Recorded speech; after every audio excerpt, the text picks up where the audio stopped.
Mitchell Starc का कहर और ऑस्ट्रेलिया बन गई है बॉस। अब क्या करेंगे रोहित और कोहली? जी हां, बड़ी जिम्मेदारी है। पहली इनिंग के अंदर ऐसा लग रहा था कि वो जो पहले टेस्ट मैच में ऑस्ट्रेलिया खींच खाई हुई थी, खासकर मिचेल स्टार्क जिनकी ईगो यशस्वी जायसवाल ने हर्ट कर दी थी, वो बदला लेने के मूड में आए थे। ऑस्ट्रेलिया के ऊपर एक तरीके से ऐसा लग रहा था कुछ कर्जा सा था जो उसको अदा करना था, तभी तो उसने आते ही पहली बॉल से, मैच की पहली बॉल से अटैक ऐसा शुरू किया कि जायसवाल को वापस भेजा और फिर किसी को नहीं टिकने दिया। एक अकेले नीतीश कुमार रेड्डी की अगेन तारीफ करूंगा। पिछले मैच में भी पहली इनिंग में उन्होंने कमाल दिखाया था, दूसरी इनिंग में फिर उन्होंने अपना ग्रिट दिखाया और बताया कि देखिए, जरा कोई साथ खड़े होने वाला होता तो मेहरबा हम बहुत दूर तक जा सकते थे। बात करूं इंडिया की तो दोस्त, एक तरफ तो हम 180 पे ऑल आउट हो गए, दूसरी तरफ उस्मान ख्वाजा को बुमराह ने एक बार चलता कर दिया, वरना फिर से इंडिया बैकफुट पर। मार्नस लाबुशेन और नाथन मैक्सुइनी ने लगा दी, क्योंकि 50 का पार्टनरशिप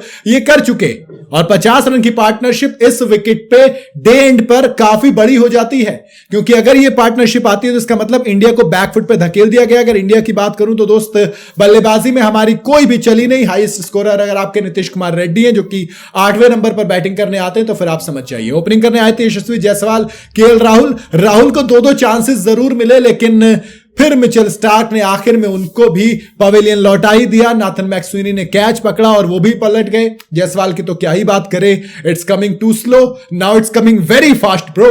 अगर थोड़ी सी दिक्कत हो जाती तो फिर 180, खैर चलो, पहली इनिंग्स में 150 थे, यहां पे 180 ज्यादा है। लेकिन इसके अलावा शुभमन गिल फिर केएल राहुल, इन दोनों ने पारी को संभाला। बड़ी अच्छी एक इनके बीच में 69 रन की पार्टनरशिप हुई, लेकिन उसके बाद विकेट गिरा केएल राहुल का, मिचेल स्टार्क ले गए। फिर तो समझ लो तू चल में आया वाली कहानी थी, क्योंकि फिर कोहली आते हैं। विराट कोहली 8 बॉल में 7 रन बनाते हैं। वो जो एक चौका आया था वो भी स्टीकी था, माने एज लग के वो चौका आ गया, वरना क्लियर पता लग गया था कि यहां भी सेटल हुआ नहीं है।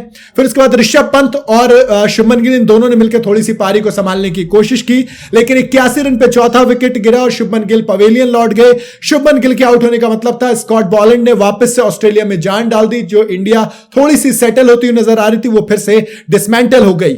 और इसके बाद फिर रोहित शर्मा आते हैं। कप्तान साहब मिडिल ऑर्डर में आए थे, ओपनिंग करते हुए अच्छा खेलते हैं, लेकिन मिडिल ऑर्डर में ना तो एवरेज अच्छा है, ना ही कुछ खास रिकॉर्ड है, तो फिर पहले ही डर था। लेकिन 23 बॉल में 3 रन, क्योंकि स्कॉट बॉलैंड ने इन दोनों को भी आउट किया।